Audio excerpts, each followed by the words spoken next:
잘 아는 예수님의 비유입니다.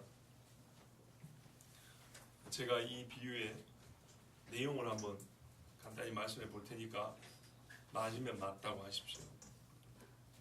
어떤 사람이 친구가 있는데 여행 중에 우리 집을 방문했어요. 밤늦게 왔어요. 먹을 게 없는 거죠. 이제 배가 고프니까 먹을 걸 주긴 해야 되는데 먹을 게 없으니까 떡 있는 집에 좀 빌려달라고 구하러 갔어요. 그 집도 가까이 지내는 사람이라 친구라고 할 수 있는 사람. 떡을 달라 했더니 내가 지금 자고 있네 이 사람. 애들하고 다 자리에 누웠는데 그거 참 귀찮게 하네. 못 주겠다. 그러니까 예수님이 하신 말씀이 자, 친구를 할지라도 주지 않는다.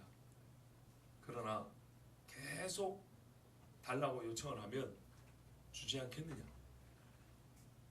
그래서 더 말을 하지 않았지만 결론은 뭐냐면 너희 하늘에 계신 아버지는 이 되어먹지 못한 친구보다 나은 분이니 너희가 구하는 것을 주시리라. 자, 맞습니까? 대충 맞죠? 예. 제가 뭐라고 말할지 이제 아시겠죠? 땡이 옳시다죠. 근데 여러분 왜 분명히 땡 할 줄 알고 고개를 흔들지 않은 분도 계시고 그래도 양심상 그렇잖아요. 솔직히 말해서 목사가 전에 말할 때 분명히 땡이라고 할 건데 그래도 내 양심에는 내가 솔직히 지금까지 그렇게 알고 있었거든. 그리고 내가 보니까 그렇게 보이거든. 그래서 고개 끝에 분들이 상당히 양심적인 분들이에요. 땡인 줄 알면서도 어쨌든 나는 그렇게 알고 있었고 그렇게 보이니까 그죠? 근데 여러분 깊이 보지 않아도 여러분 벌써 땡이에요. 왜냐하면 7절을 보세요. 맨 끝부분에 일어나 내게 줄 수가 없노라 하겠느냐 이랬어요. 벌써 틀렸죠? 줄 수 없다고 말하지 않는다는 거예요. 줄 수 있다고 말한대요. 자, 그런데 이제 이 한마디 때문에 비유가 어려워져 버립니다. 풀기가 어려워져 버립니다. 아까는 자연스럽잖아요. 그렇죠? 자연스러운데 이 부분에 내게 줄 수 없노라 하겠느냐? 주지. 그죠? 주죠.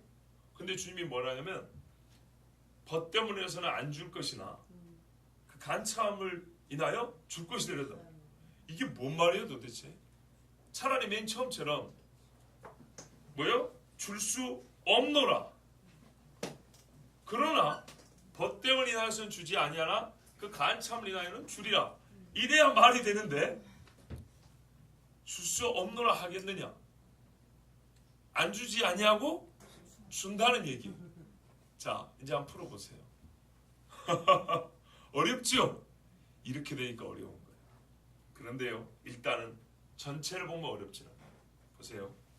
우리 주님이 11장 처음에 보면 마태복음 6장과 같이 기도를 가르쳐줍니다.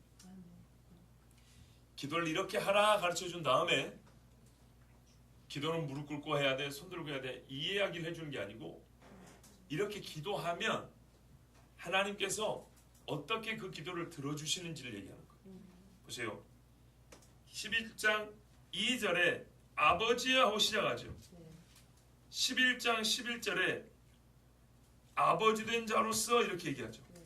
그러니까 5절부터 8절까지 하나의 비유가 있고, 자, 다시 볼게요. 1절부터 4절까지 기도 가르쳐 주십시오 해서 기도를 가르쳐 준 다음에 5절부터 8절까지 하나의 비유를 말씀하셨어요. 이 비유가 무엇 때문에 준지는 그 앞뒤 문맥을 보면 알아요. 그런데 이어져서 9절에 보니까 구하라 그러네요. 찾으라고 문을 두드리라 그러죠. 같은 말에 다른 표현일 뿐입니다. 한마디로 뭐 하라는 얘기예요? 기도하라는 얘기죠. 기도하면 어쩐다고? 받는다고. 그렇죠? 누가 줘요? 아버지가. 아버지가 주니까 너희는 자녀로서 구하라는 얘기입니다. 분명히 아버지라고 되어 있어요. 아버지가 주니까 자녀로서 구하라. 아버지가 어떻게 주냐? 생선 달라 하는데 뱀 주겠냐? 알 달라는데 전갈 주겠냐? 이런 애비는 애비가 아니죠. 아버지는 필요한 것을 준다는 거예요. 너에게 유익한 걸 준다는 거예요. 자, 하물며 인간 중에 악한 이도 자기 자신한테는 좋은 것 주더라. 그런데 하늘 아버지께서 구하는 자에게 성령을, 아이고 제일 좋은 거네. 다 준다는 얘기죠. 자, 이런 맥락이에요. 처음에 기도 가르쳐 준 다음에 구하라. 아버지가 다 주신다 그랬어요. 그러면 이 비유가 왜 쓰여졌을까요? 구하는 자가 아버지에게 어떻게 구해야 되는가를 얘기해 주죠. 아시겠죠? 맨 처음에는 구함의 내용이 있어요. 그 다음에 하면 누구에게 구하느냐? 그 구함을 받은 아버지가, 이게 누구가 바로 아버지인데 그 아버지가 어떻게 응답하시느냐죠. 뭐 중간에 뭐가 들어가냐면 우리는 어떻게 구해야 하느냐. 근데 어떻게 구해야 하느냐에서 내적인 태도가 있고 외적인 태도가 있겠죠. 쉽게 말하면 내적인 태도를 말하는 겁니다. 근데 이거는 그냥 태도라고 말하기에는 좀 깊어요. 태도하면 우리가 겸손하게 낮은 자세로 뭐 이렇게 생각할 수 있잖아요. 그거하고는 좀 차원이 달라요. 우리가 결론부터 말하면 어떤 믿음을 가지고 구해야 되냐. 조금 더 정확히 말하면 믿음을 가지고 구해야 된다는 얘기를 하고 있는 거예요. 우리가 기도할 때 제일 중요한 게 뭔가요? 믿음과 진실함입니다. 믿음과 진실함이 기도의 속이야 합니다. 속. 네, 기도의 말을 속을 딱 까집어보면 그 속에 믿음이 있어야 되고 진실함이 있어야 돼요. 근데 이것을 말씀해주는 비유입니다. 자, 그렇게 구하면 아버지가 어떻게 해요? 주시는데 잘 줘요, 안 줘요? 잘 주신다. 좋은 거를 준다고. 자, 그러면은 이제 답이 다 나왔는데 이렇게 틀을 만들어 놓고 해석하면 되나? 틀을 만들어 놓고 해석한 게 아니라 말씀이 진짜로 해석해 보니 이런 틀에 딱 맞아 들어가야 되겠죠. 실제로 그런가 볼까요? 일단은 이 비유는 소위 유대 문화, 역사, 배경으로 설명하는 사람들이 굉장히 많은 비유입니다. 예를 들어보면 5절에 밤중에 여행하는 사람이 있냐? 고대 유다 문화 속에서 밤중에 여행하는 사람이 있다 없다. 농경사회에서 있다 없다. 목동들 중에는 있다 없다. 계절에 따라 겨울에는 있고 여름에는 없다. 뭐 이런 것부터 시작해가지고 얼마나 복잡한지요.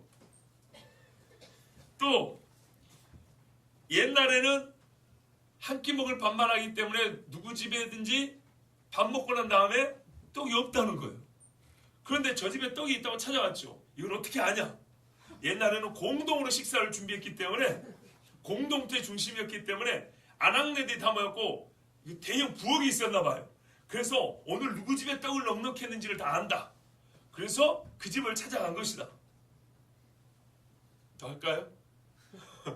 또 어떤 좀 오버하는 사람은 무슨 흥분의 집처럼 입을 하나고 모가지만 이렇게 드러내가지고 한 방에서 쫙 잤기 때문에 아빠가 일어나면 애들도 다 일어날 수밖에 없다. 그래서 떡을 못 줬다. 이런 이야기까지 정말 기가 막힙니다. 여러분 생각을 해보세요. 우리가 씨 뿌리는 비유 다 농사꾼에서 이해합니까? 농사꾼 아니 이해하죠. 그러면 제가 그런 문화적 배경을 얘기하는 사람들한테 하고 싶은 말이 있어요. 핵심은 벗인데 벗에 대한 정의는 왜 안 내려주냐고요. 동양의 벗이 의미하는 거, 서양의 벗이 의미하는 거. 네? 그 고대 근동에서 각 시대별로 구약 시대의 유대 사회에서 벗은 어떤 의미고 헬라 시대의 유대 사회에서 벗은 어떤 뭐 이런 건 얘기를 안 해주냐고요. 여러분 벗이 무엇인지 굳이 사전적으로 가르쳐줘야 합니까? 그 유럽이 다르고 아메리카가 다르고 한국이 다릅니까? 아니죠. 어디 가나 친구 보면 대충 알아먹죠. 그게 뭐 그리 중요하다고. 자 여기 보면 또 떡을 안 주려다가 주죠. 결국에는 안 주려다가 준 겁니다. 가정을 해보자는 거죠. 실제로 안 줄 수도 있고 줄 수도 있다는 겁니다. 근데 안 줄 수도 있는데 왜 주냐? 또 우리 신학적으로는 명예와 수치 구조에 의하여 나는 떡도 안 주는 그런 매정한 사람이라고 알려지는 걸 원치 않아서 나의 명예를 위해서 주었다. 이딴 식의 얘기를 해보세요. 그럼 이게 얼마나 얼토당토하는 얘기냐.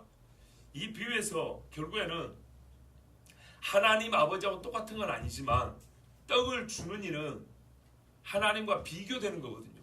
비교. 사람은 뭘까요? 억지로 떡을 주지만 아버지는 억지로 떡을 주지 않아요. 그런데 이걸 이제 명예와 수치로 가면 어떻게 되냐? 하나님은 자기 명예가 실추되지 않게 하기 위하여 구하는 자에게 떡을 주는 분이다. 이렇게 해석하는 거예요. 훨씬 더 복잡한 얘기가 많은데 여기까지만 할게요. 이게 소위 문화적 배경으로 성경을 읽고 비유를 해석하는 거예요. 은혜도 안 되고 아무짝에 쓸모없죠. 그런 문화 배경 몰라도 돼요. 알아야 되는 경우가 있고 몰라도 되는 경우가 있어요. 아시겠죠? 예를 들면 어떤 경우는 아는 게 좋냐면 예루살렘에서 여리고로 내려가는데 제사장이 그냥 지나쳐갔고 레위인도 그냥 지나쳐갔고 이거는 배경을 모르는 것보다 아는 게 유익해요. 왜냐하면 예루살렘으로 올라갈 때는 일을 하러 가는 거고 내려갈 때는 일이 끝나고 반차에 따른 일을 하기 때문에 자기들 보수를 가지고 말 그대로 먹을 것 갖고 집에 가는 중이에요. 입장이 좀 다르죠? 올라갈 때는 직무를 감당하기 때문에 피를 묻히면 안 돼요. 약간 이해할 만해요. 내려올 때는요. 일이 끝났으면 몇 주 동안 쉬어요. 좀 손에 피가 묻어도 돼요. 재물이 있기 때문에 자기가 받은 사례가 있기 때문에 이 사람 어떻게 해줄 수 있어요? 도와줄 수 있어요. 이렇게 배경을 하면 이건 유익하죠. 이런 건 유익한 거예요. 그런데 이 말씀을 이해하는데 고대 근동의 밤에 여행을 하니 이런 쓸데없는 소리는 아무짝에 쓸모없어요. 우리 한국식으로 얘기해 볼까요? 솔직히 말해서 우리 한국에도 말이죠. 밤 11시 돼가지고 집에 손님 옵니까 안 옵니까? 안 오죠. 안 옵니다. 근데 간혹가다 올 수도 있습니까 없습니까? 있지요. 요 정도면 비유 이해하는데 아무 문제 없어요. 그 어느 날 우리 집에 빵이 있을 수도 있고 밥이 남아있을 수도 있고 밥 다 먹고 설거지해서 없을 수도 있죠. 그 옛날에 촌에서 보니까 잔치할 때 밥이 없으면 이웃집에 빌리러 가더만. 자, 빌리러 가본 경험 있지요? 예, 있어요. 그러니까 이 정도 우리의 보편적인 인간사를 가지고도 충분히 이해가 가능해요. 예, 쓸데없이 유대 배경을 푸는데 우리 목사는 그런 것도 모르고 어디 배경을 푼다는데 근데 갈 필요 없습니다. 그런 아무 소용없어요. 벌써 우리 교인들은 이런 이야기 자체도 지루해하는 걸 제가 다 느낍니다. 말 안 해도 다 아는데 뭘 그리 길게 얘기한다고. 그죠? 자, 볼게요. 아주 상식적으로 생각해 보세요. 밤중에 잠자고 있는데 왔어요. 이 벗은 참 좋은 벗이죠. 봐보세요. 벗이 둘이 나옵니다. 벗이 왔을 때 똑같이 잠자는 시간이에요. 만약에 일찍 왔다면 지그가 떡을 더 만들어가지고 저녁 대접했으면 될 거 아니에요. 그죠? 밤중에 왔다는 얘기예요. 밥 다 먹고 났는데 잠자려고 하는데 누가 왔다는 거예요. 그 입장이 똑같아요 지금. 근데 이쪽 벗은 문을 열어줬어요. 그리고 자기 잠자리를 내줬어요. 밥 먹었냐니 밥을 안 먹었다 하니까 밥을 먹으라고 준비를 하고 싶은데 먹을 게 없는 거예요. 아시겠죠? 근데 또 다른 벗에게 떡만 빌리러 갔어요. 너희 집에서 잠자리 내놓으라 한 것도 아니고 떡만 좀 달라고 했는데 이 사람은 어떻게 해요? 떡도 안 준다는 거예요. 분명히 가정으로 돼 있지만은 분명히 가정으로 돼 있어요. 그렇게 하겠느냐 이런 경우 어찌 하겠느냐 했지만은 일단 비교를 위해서 이렇게 생각하면 좀 유익합니다. 처음에 여행 중에 찾아온 친구를 맞아들인 이 집 주인의 벗인, 이게 집 주인으로서 벗인 사람. 아시겠죠? 이 사람이 집 주인입니다. 이 사람은 밤중에 왔지만 이 친구를 맞아들였고 잠자리도 내어줬어요. 뭐 옛날에는 방이 하나밖에 없었는데 거짓말하지 말았지. 유대 땅에도 부자들은 방 여러 개 다 갖고 있어요. 자, 떡이 남아돌 정도 되면 이불 하나 갖고 모가지만 뚫어갖고 자는 집 없어요. 이해되시죠? 그러니까 이런 쓸데없는 생각하지 마시고 이 집 주인에게 친구가 왔는데 이 사람에게 잠자리로 내주고 먹을 걸 주고 싶은데 마침 오늘 밤에 먹을 것은 다 떨어져서 넉넉하게 여유가 있는 집이 친구 집이 또 하나 있어요. 그래서 그 집에 가서 구했어요. 자, 그러면 생각해보세요. 요 사람은 친구라고 해가지고 자기 잠자리도 내주고 먹을 것도 내주고 없으니까 옆집에 빌리러까지 갔어요. 이게 매우 도의적이고 당연한 이야기죠. 그런데 또 한 사람의 친구를 어쩐다고요? 안 해줘요. 말이 됩니까? 안 됩니까? 안 되죠. 그러니까 주님이 그렇게 하겠느냐 물어본 거예요. 누가 안 해주겠느냐? 해주지. 그쵸? 자, 7절 보세요. 그가 안에서 대답하이로되 나를 괴롭게 하지 마라. 문이 닫혔고 아이들이 나와 함께 침실에 누웠으니 일어나 내게 줄 수가 없노라. 무슨 말을 하면 잠 깰까? 귀찮게 하지 마라 이 말이. 이 말 뜻이 보면 귀찮게 하지 마라 하고 귀찮은 내용을 말해주는 거예요. 문 여는 게 힘들고 내가 일어나면 뽀시락 소리에 애들 잠 깰까 두려우니까 그냥 가라 그 말이에요. 근데 참 잠자리에서 대답하는 소리가 더 커서 다 깼겠네. 그죠? 그러니까 이런 배경을 얘기하는 것이 말이 안 되는 경우인 거예요. 이거 현실적으로 생각해 보세요. 실제로 대문 밖에서 두드리는 소리를 듣고 대답할 정도면 옆에 있는 잠자리에서 다 깨지 않았겠어요? 자, 하여튼 이렇게 해서 사람이 잠자는 게 멋있게 제일 싫거든요. 그래서 하기 싫어요. 그래서 줄 수 없다 이럴 수 있는데 친구 관계이기 때문에 그렇게 하겠느냐? 주지. 그렇죠? 아니 이 친구는 더 험한 것도 지금 희생을 하고 있는데 나는 고작 자다 일어나서 떡 한 덩이 주는 거 세 덩이지만 그거 주는 거 못 주겠느냐? 친구니까 할 수 있죠. 그런데 우리 주님이 뭐라 하면 이거 친구로서 안 된대요. 8절에 보세요. 내가 너에게 말하노니 비록 벗됨으로 인하여서는 일어나 주지 아니할지라도 벗됨으로 인하여서는 안 줄 수도 있대요. 그런데 그 간청함으로 인하여서는 일어나 준대요. 이게 뭐 의지하지 말라고요?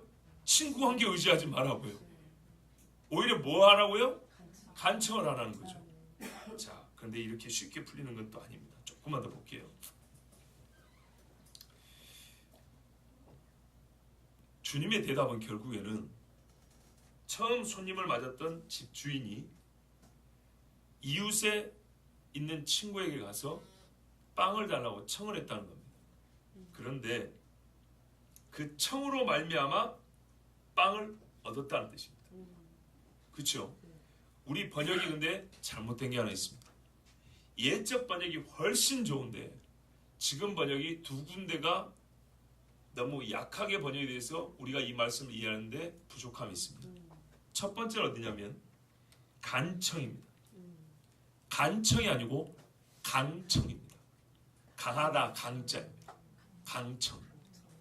그 다음에 일어나 그 요구대로가 아니라 소요대로, 소용대로.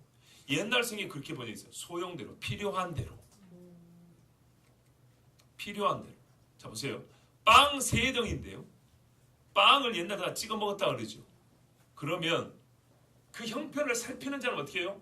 빵 3덩이 달라 할 때 빵 3덩이 주면서 우리가 배려심이 많아서 어떻게 해요? 저 집에 이거 갖고 부족할 텐데 더 얹어주죠. 소용대로 주리라면 거기에 더 얹어준다는 말도 들어갈 수 있어요.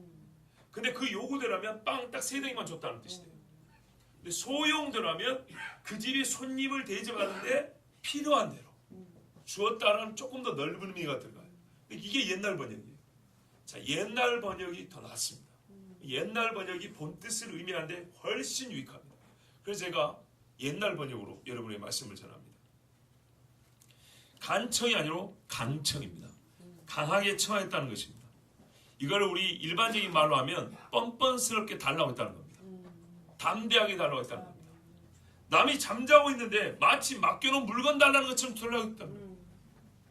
말 그대로 이 7절의 말은 주기는 주는데 실제로 밤중에 일어나서 남의 피로를 채워주는 사람의 고충을 얘기하는 겁니다. 이런 고충을 예상할 수 있기 때문에 우리는 되도록이면 남한테 피해를 안 주려고 그럽니다. 그렇죠? 그냥 좀 참고 자자 그러지. 고충을 안 주려고 하는데 이 손님을 맞은 집주인은 남의 고충이 예상됨에도 불구하고 그냥 가서 문 두드리고 빵 3덩이 달라 했다는 겁니다. 근데 바로 이 행위가 있어서 빵을 얻었다는 얘기입니다. 무슨 뜻인지 아시겠죠?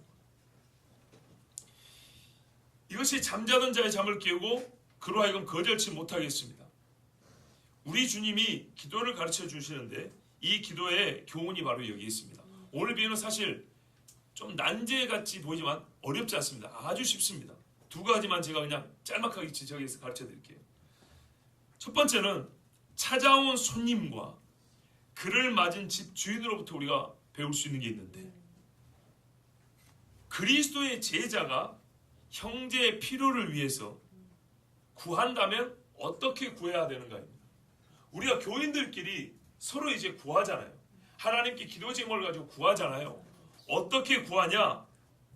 진짜로 누군가의 필요를 채우고자 구할 때는 하나님께 강청을 하는 겁니다. 강청. 제가 이게 우리에게 실제로 기도에 있어서 부족하다는 걸 느낍니다. 간절함도 있어야 되고요, 강함도 있어야 됩니다. 목소리 큰 강함이 아니라 당연히 주실 거라는 확실한 믿음에 의한 기도가 필요하다, 이런 말이에요. 마치 맡겨놓은 것처럼 하나님 주시옵소서도 필요하지만 하나님 주세요! 주신다고 했지 않습니다. 아들의 권세를 줬지 않습니다. 이런 기도도 필요하다는 얘기예요. 본래 말뜻은 그런 겁니다. 두 번째는요, 구함을 받은 이웃입니다. 이 구함을 받은 이웃도 친구잖아요. 근데 벗됨을 인하여서는 주지 않을 수도 있다고 그럽니다. 이 말씀이 좀 여러분에게 오해 내지는 어려울 수 있는데, 제가 좀 이따 이거 다시 말씀드릴게요. 다시 말씀드리고 하고, 하여튼 벗됨을 인하여서는 주지 않는 사람입니다. 근데 강청 때문에 줬다고 되어 있습니다. 그런데 이 벗됨을 인하여서도 주지 않는 인간성을 가진 사람이 강청 때문에 준다면, 지금 우리는 아버지께 기도하는 것을 듣고 있잖아요. 하늘에 계신 아버지는 어쩔까요? 의로우시고 자비로우신 아버지지요. 그러니까 강청하는 자에게 줄까요, 안 줄까요? 당연히 준다는 겁니다. 이 비유의 주제는 바로 이겁니다. 내가 이렇게 기도를 가르쳐줬지 않냐? 이 기도는 하나님이 허락한 기도다. 너희가 믿음을 가지고 하나님 앞에 어떻게 해요? 강하게 청하라는 거예요. 강하게 구하라는 거예요. 당연한 듯이 담대하게 뻔뻔스럽게 구하라는 거예요. 그러면 세상에 뭐 문화적 배경이 어쩌니 하고 할지라도 사람이 못해 처먹은 사람도 이렇게 구한 사람은 밤에 와가지고 빵빵거리는 사람에게는 오히려 그 기세에 눌려서라도 에이 모르겠다 갖고 가라 이렇게 줄 수도 있다 이 말이죠. 친구의 도의에 의해서도 주지 않을 수 있는 경우를 할지라도 그 강하게 청함에 의해서는 준다는 겁니다. 그런데 하늘에 계신 아버지가 우리를 사랑하시는 아버지인데 인간 뭣도 아니고 그 아버지가 너희에게 주시지 않겠느냐? 준다 이 말입니다. 이렇게 말씀한 다음에 얼만큼 종을 주냐? 어떻게 확실하게 주냐? 이것을 이제 그 9절 이하부터 말씀해 주고 있죠. 자, 여기서 우리가 조금 부족한 것을 더 채우기 위해서 유사한 비유 한 가지를 더 봅니다. 누가복음 18장에 보면 불의한 재판관 비유가 있죠. 우리가 오늘 이 비유를 불의한 재판관 비유와 같은 비유로 생각하는 경향이 있습니다. 이야기만 다르지 역시 끈질기게 기도하면 준다 이렇게 생각할 수 있는데 조금 다릅니다. 이 다름과 공통점으로 인해서 우리는 하나님의 말씀을 좀 더 깊이 깨달을 수 있습니다. 누가복음 18장에 보면 이렇게 시작합니다. 예수께서 그들에게 항상 기도하고 낙심하지 말아야 할 것을 비유로 말씀하여 이르시되, 이게 목적이에요. 항상 기도하고 낙심하지 말라는 것. 어떤 도시에 하나님을 두려워하지 않고 사람을 무시하는 한 재판장이 있는데 그 도시에 한 과부가 있어 자주 그에게 가서 내 원수에 대한 나의 원한을 풀어주소서 하되 그가 얼마 동안 듣지 아니하다가 후에 속으로 생각하되 내가 하나님을 두려워하지 않고 사람을 무시하나 이 과부가 나를 번거롭게 하니. 이유가 뭐예요? 번거롭게 한다는 거예요. 번거롭게 하니 내가 그 원한을 풀어주리라. 그렇지 않으면 늘 와서 나를 괴롭게 하리라 하였느니라. 그러면 하나님이 우리가 번거롭게 하니까 들어준다는 얘기인가요? 아닙니다. 주께서 또 이르시되 불의한 재판장이 말한 것을 들으라. 하물며, 이래서 하물며 대조를 하는 거예요. 사람 재판장도 뭡니까? 번거롭게 하고 귀찮게 하면 들어준다는 거예요. 그런데 하늘에 계신 아버지는 귀찮아서가 아니라 사랑하는 분이기 때문에 당연히 들어주지 않겠느냐. 그런데 여러분 역시 뭔가가 조금 부정을 느끼죠. 조금 더 들어보세요. 하물며 하나님께서 그 밤낮 부르짖는 택하신 자들의 원한을 풀어주지 아니하시겠느냐. 그들에게 오래 참으시겠느냐. 내가 너에게 이르노니 속히 그 원한을 풀어주시리라. 그러나 인자가 올 때 세상에서 믿음을 보겠느냐 하시니라. 아멘. 자, 이 뒤 비유를 통해서 우리는 함께 공통점과 다른 점을 보면서 두 가지 비유를 동시에 이 교훈을 깨달을 수 있습니다. 먼저 다른 점부터 보면 아까 11장에 나온 누가복음 11장에 나온 비유는 자녀가 아버지께 대하여 구하는 것을 가르쳐 준 겁니다. 자녀로서 아버지 하나님께 기도할 때에 너희는 어떠한 확신을 가지고 기도해야 되느냐, 어떠한 관계성에서 우리가 기도할 수 있냐라는 것을 말하는 겁니다. 그리고 18장은 말 그대로 항상 기도하고 응답이 늦다고 해서 낙심하지 말라는 것을 가르쳐 줍니다. 이 떡 이야기는요, 즉시로 떡이 나옵니다. 아시겠죠? 그러니까 이거는 두 비유가 다른 겁니다. 근데 왜 우리가 두 비유를 같이 보죠? 간청함의 동일함이 있기 때문이죠. 근데 그래서 다르다 그랬잖아요. 뒤에 거는 이 여인이 계속 오는 거예요. 끈질기게. 그렇죠? 근데 앞에 거는 어떻게 해요? 단방인데 강하게 구하는 거예요. 나는 분명히 믿는다고. 나를 빈손도 안 벌 줄 분명히 나 아니고 그냥 확실히 있게 구하는 거예요. 이게 차이가 있습니다. 그런데 여기서 공통점이 있는데 그게 뭐냐면 벗됨과 재판관 됨입니다. 자 보세요.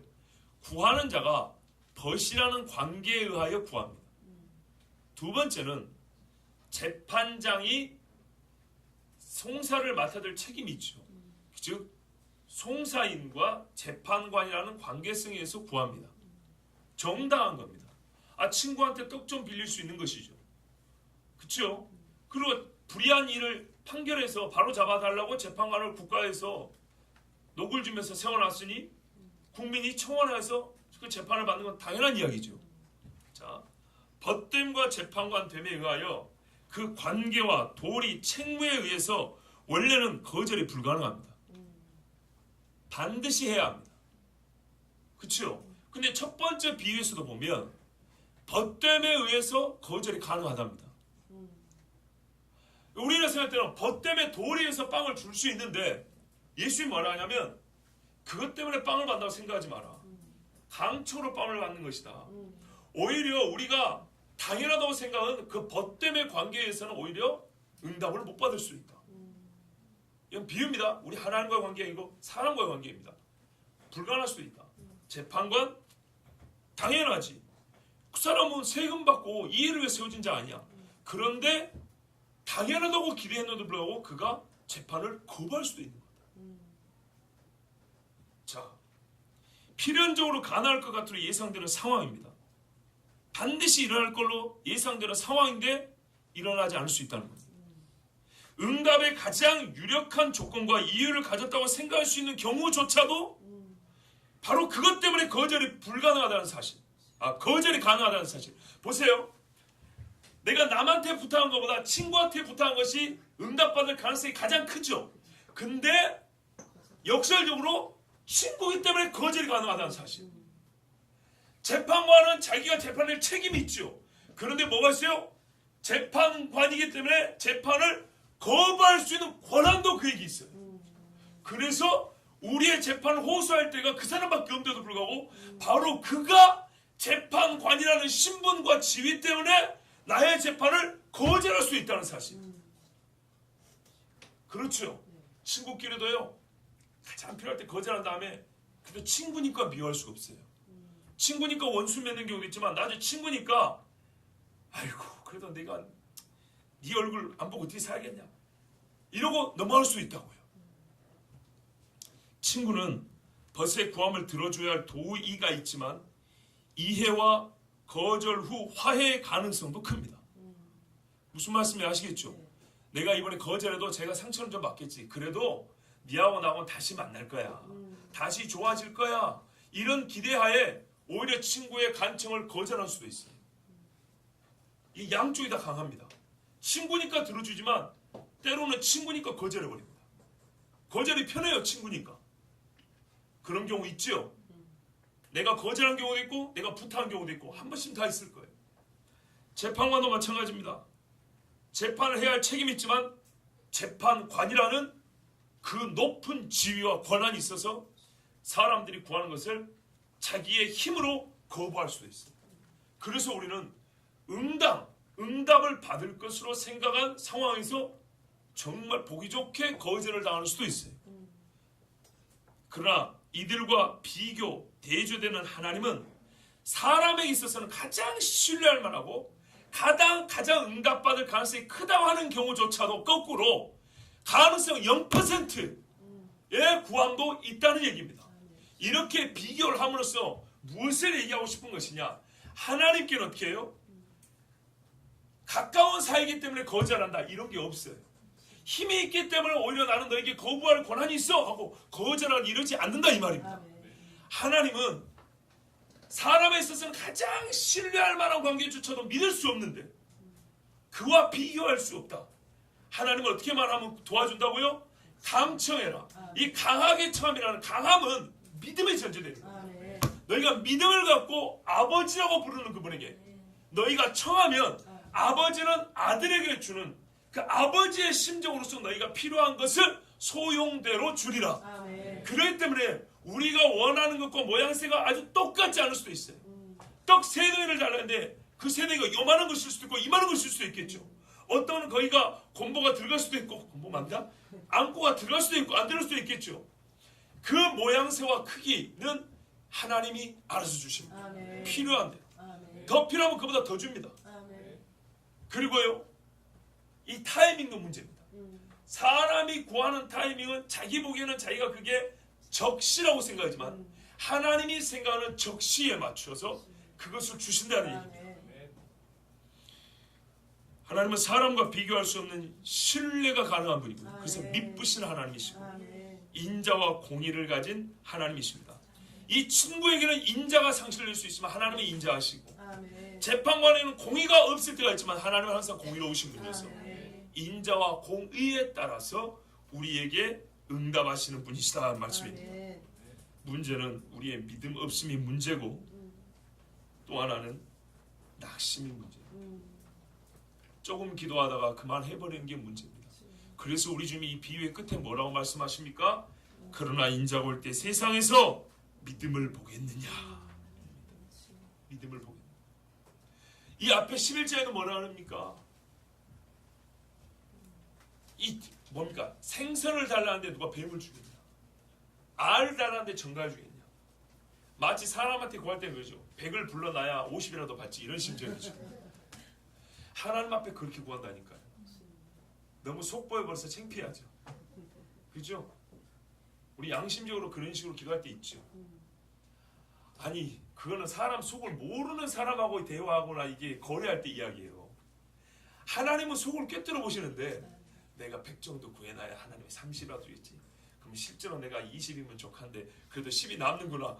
이거 하나님이 싹 꿰고 있는데 왜 그런 식으로 하냐. 생선이 필요하면 생선을 달라 하는 거예요. 네, 아시겠죠? 예, 알이 필요하면 알을 달라 하는 거예요. 그런데 속으로 계산 다 끝낸 다음에 하나님 앞에 이렇게 세매가지고 구하는 식으로 이렇게 구하지 말라고요. 확실한 믿음과 정직한 마음을 가지고 하나님 앞에 담대히 나가는 거예요. 여러분 우리가 죄인에서 의인이 되는 것도 얼마나 담대하게 그렇죠. 예수 믿고 하나님의 자녀가 되었다 소리 얼마나 담대하게 합니까? 그런데 아버지 앞에 구할 때 담대함이 없어요. 반드시 받는다는 믿음이 없어요. 그리고 끈질김도 없어요. 그러니까 성경은 2가지 말합니다. 강청과 간청을 다 말합니다. 이거를 같은 뜻을 다른 말로 바꾸면 믿음과 인내를 말합니다. 그래도 이거를 한마디로 더 종합하면 믿음입니다. 믿음은 내용뿐만 아니라 시기에 대해서도 하나님을 확실하게 신뢰하는 것입니다.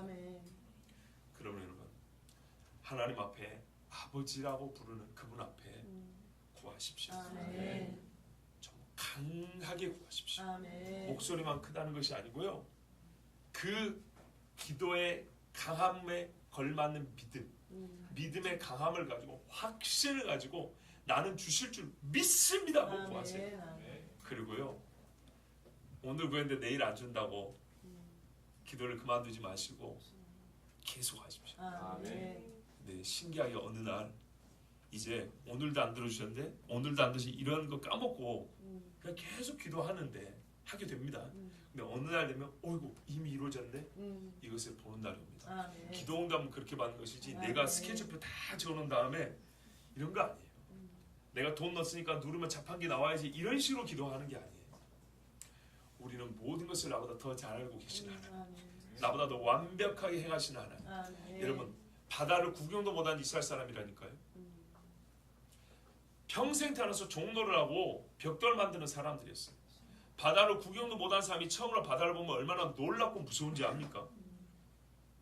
근데 뒤에 말발굽 소리가 들린다고요. 병거 달리는 소리가 들린다고요. 막 고함 소리 들려요. 앞이 바다입니다. 어찌할 줄을 모르겠어요. 자 그러면 뭐라고 기도할까요? 살려달라 하겠죠. 살려달라 하는데 우리 머릿속에 뭐가 그려지요? 기껏해야 저 군인들이 뭐 자기들끼리 싸운다든지 아니면 갑자기 배가 나타난다든지 이게 사람의 상상이고 사람이 기대하는 겁니다. 이런 식으로 구해주기를. 근데 하나님이 그런 식으로 구해줬습니까? 아니죠. 물을 갈라버렸죠. 하나님의 방식을 좀 믿으세요. 그리고 이왕이면 낮에 갈라주면 얼마 좋아. 건너기도 편하게. 그죠? 근데 하나님은 밤에 갈라줬어요. 밤에. 이 깜깜한데 불로 인도해 주셨어요. 이게 하나님의 방법이고 하나님의 때입니다. 여러분, 하나님 앞에 기도하는 자는요 믿음이 있어야 합니다. 아버지십니다. 정말로 하나님이 아버지라는 사실이 얼마나 감사한지요. 꼭 아버지라고 부르시고 구하십시오. 사실 오늘 설교는 결론만 들으면 매우 쉽고 평이한 이야기입니다. 그런데 우리 주님이 이렇게 비유로 말씀하신 것은 우리가 생각보다 교만해서 평이하게 말하면 진짜 한국말로 식상이 들어버리기 때문에 비유로 말하면 그 비유를 곰곰이 생각하는 과정에 생각이 깊어지고 자기를 돌아보게 됩니다. 그러면서 사실 결론을 보기에는 어려운 것도 아닌데 직설적으로 말하면 되는 데인데 불구하고 직설적으로 말했을 때 교만한 심리에 잘 안 들어가기 때문에 주께서 비유로 이렇게 우회적으로 말씀해 줍니다. 그랬을 때 깊이 들어가잖아요. 네, 비유의 효과는 그거라 그랬습니다. 때로는 어려운 걸 쉽게 가르쳐주고 때로는 쉬운 것을 어렵게 감춘다 그랬어요. 또 하나는요. 어렵지 않은데 그것이 더 잘 들어가기 위해서 하나님 비유로 하십니다. 오늘 말씀은 이 세 번째 경우를 하겠습니다. 사실 듣는 족족 이해할 수 있는 특별한 풀이가 필요한 게 아닙니다. 그래서 이 비유를 풀어주셔서 이런 말이 없습니다. 그냥 이해할 수 있습니다. 그런데도 이렇게 직설적으로 말할 수 있는 걸 비유로 하신 것은 그만큼 우리가 평상시에도 기도하십시오 하면 예해놓고 기도 잘 안 하고 하나님 앞에 간절히 하시오 하면 예해놓고 간절히 안 하고 믿음을 가지고 기도하시오 하면 역시 안 들어요. 그렇기 때문에 우리 주님은 그런 인간의 심정을 알기 때문에 이렇게 비유하셨습니다. 그래서 이 정도 여러분이 이 비유를 풀어가면서 우리가 왜 하나님 앞에 강청해야 하는지 그러면 우리 주님이 어떻게 그 기도를 들어주시는지를 전하였습니다. 들은 말씀대로 순종하시면 하나님께서 아버지가 자녀를 사랑함으로 우리에게 필요한 것들을 때에 맞게 주실 줄로 믿습니다. 기도하겠습니다. 하나님 아버지 감사합니다.